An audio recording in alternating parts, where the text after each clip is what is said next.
بھی کیا کریں گے؟ سامنے لے آئیں گے۔ انسان اس کو بھی دیکھ لے گا، وہ جو ذرہ ہے۔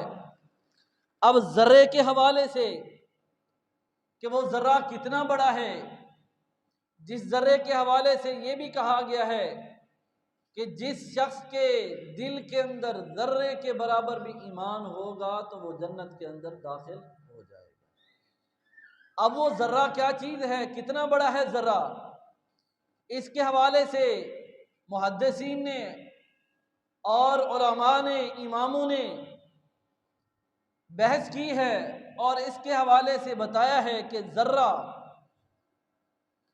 دنیا کائنات کے اندر جو سب سے چھوٹا ذرہ ہے، جو سب سے چھوٹی چیز ہے، اس کو کیا کہا جاتا ہے؟ ذرہ کہا جاتا ہے۔ اور ذرہ جو ہے رائی کا دانہ ہے، اور ذرہ جو ہے وہ ریت کا دانہ ہے۔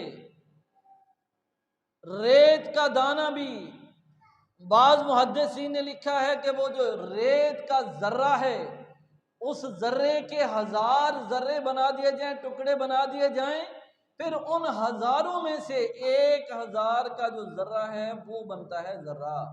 اس کو کہتے ہیں کہ وہ جو ذرہ سا ہے، اس کو فرمایا کہ قیامت کے دن اللہ تبارک و تعالیٰ تمہارے سامنے لے آئے گا، اگر تم نے نیکی کی ہوگی یا پھر برائی کی ہوگی۔ فرمایا کہ جو شخص نیکی کرتا ہے تو وہ نیکی اس کے لیے ہے، فرمایا کہ اگر وہ برائی کرتا ہے تو وہ برائی بھی کس کے لیے ہے؟ اس کے لیے ہے۔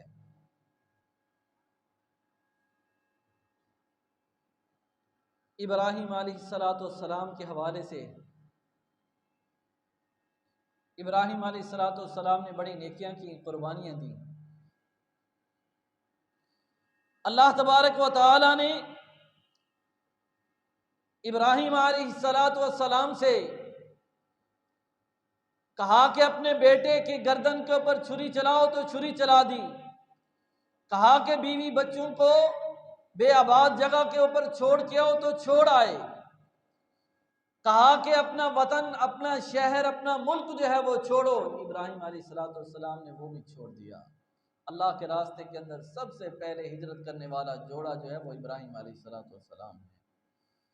رسول اللہ صلی اللہ علیہ وسلم فرماتے ہیں سب سے پہلے اللہ کے راستے کے اندر جنہوں نے ہجرت کی وہ ابراہیم علیہ السلام ہے۔ یہ ساری نیکیاں ابراہیم علیہ السلام کی کہ وادی زیزر کے اندر اپنے بچوں کو چھوڑنا، بیٹے کی گردن کے اوپر چھری کا چلانا، دشمنوں نے آگ کے اندر ابراہیم علیہ السلام کو پھینک دیا۔ اللہ نے کہا ابراہیم تیری نیکیاں اتنی ہیں، تیری قربانیاں اتنی ہیں، آج ہم تمہیں تمہاری نیکیوں اور قربانیوں کا بدلہ جو ہے وہ دکھاتے ہیں۔ کہا کہ آگ کا کام ہے جلا دینا، لیکن اے ابراہیم ہم اس آگ کو تمہارے لیے گلزار بنا دیتے ہیں، وہ آگ تمہیں نہیں چھوئے گی، تمہیں جلائے گی نہیں، کچھ نہیں کہے گی۔ کیوں؟ فرمایا کہ ابراہیم تمہاری نیکیاں اور قربانیاں اتنی ہیں۔ اللہ اکبر۔ کہا کہ اللہ گھر بار چھوڑ دیا ہے، ملک چھوڑ آیا ہوں، والد کو چھوڑ کے آ گیا ہوں، اللہ یہاں پہ تو بے آباد ویران جگہ ہے۔ کہا کہ ابراہیم پریشان نہیں ہونا، تم اپنا گھر چھوڑ کے آئے ہو، ہم تمہیں اپنا گھر عطا کر دیتے ہیں۔ اللہ نے ابراہیم خلیل اللہ کو بیت اللہ کا متولی بنا دیا، اپنا گھر جو ہے ابراہیم خلیل اللہ سے تیار کروایا۔ کہا کہ ابراہیم یہ گھر جو تو نے تیار کیا ہے، یہ گھر کیا ہے؟ اس کا متولی تو ہے ابراہیم، یہ گھر تیرے لیے ہے۔ اللہ اکبر۔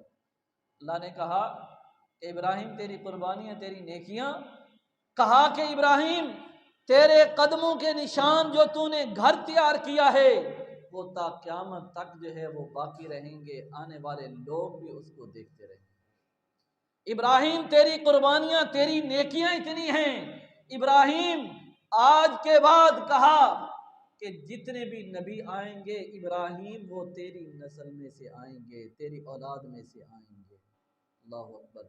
یہ کس کا نتیجہ تھا؟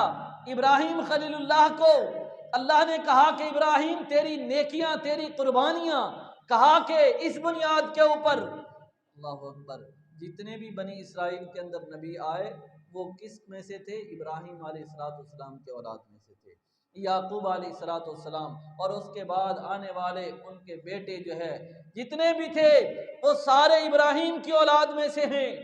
محمد الرسول اللہ صلی اللہ علیہ وسلم بھی اللہ نے انہی کی اولاد میں سے بھیجا۔ آخری نبی محمد صلی اللہ علیہ وسلم بھی جو ہے اسماعیل علیہ السلام کی اولاد میں سے، اور اسماعیل کن کے بیٹے ہیں؟ ابراہیم خلیل اللہ کے بیٹے ہیں۔